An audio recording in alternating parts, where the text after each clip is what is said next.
Maaga pa nga lamang ay ginising na kami ng malakas na ulan at hangin dito sa aming lugar. Pero dahil isa kaming content creator, kailangan pa rin naming magpatuloy at mag-upload. At dahil nga umuulan mga kapitbahay ko, kailangan yung content namin ay naaayon sa panahon ngayon.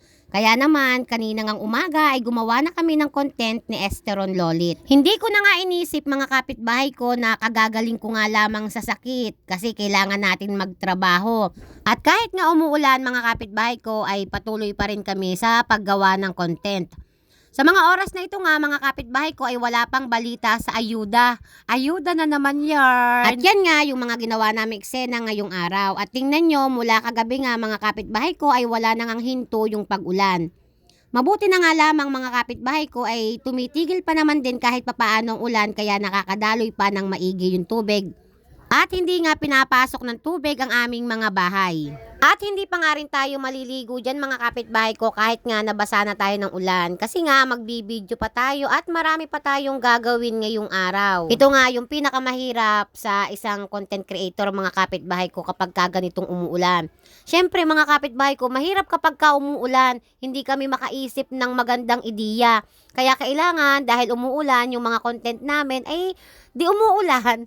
Hindi naman kami pwede mga kapitbahay ko na kapag umuulan hindi na kami gagawa ng content. Hihiga na lamang kami, matutulog. Walang ganon kapag isa kang content creator kasi walang ganon kay Meta. Kailangan makikita ka lagi ni Meta na updated ka sa pagpo-post. Mabuti na nga lamang at meron kaming kakilala dito ni Esteron Lolit. Dito nga lamang yan sa katabing barangay namin, sa Barangay 9. Dito nga mga kapitbahay ko kapag ganitong brownout sa Barangay Gis, ay dito nga ay nakakapag-charge kami ng libre. Kaso mo nga lamang magtsatsaga kami mga kapitbahay ko kasi sobrang lamig talaga. Yung basang-basa na kami, nilalamig na kami mga kapitbahay ko. Pero syempre kailangan nating magtrabaho. Kasi itong pagiging isang content creator, hindi ito libangan mga kapitbahay ko.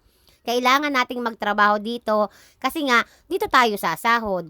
At ito nga yung mga eksena sa may tabing kalsada. Meron pa nga dyang nasiraan ng tricycle. Ang hirap talaga maging mahirap. At maraming nga palang salamat dito sa tindahan na ito at kami nga ay nakalibreng charge. Kaya naman maraming salamat kasi hindi na namin kailangan pang lumayo. At nung medyo tumila na nga mga kapitbahay ko at nakapag-charge na tayo ng kaunti, nakapag-post na tayo, nakapagparamdam na tayo kay Facebook, ay umuwi na nga kami ni Esteron Lolit. At ayan nga yun mga kapitbahay ko kung saan kami nagcha-charge.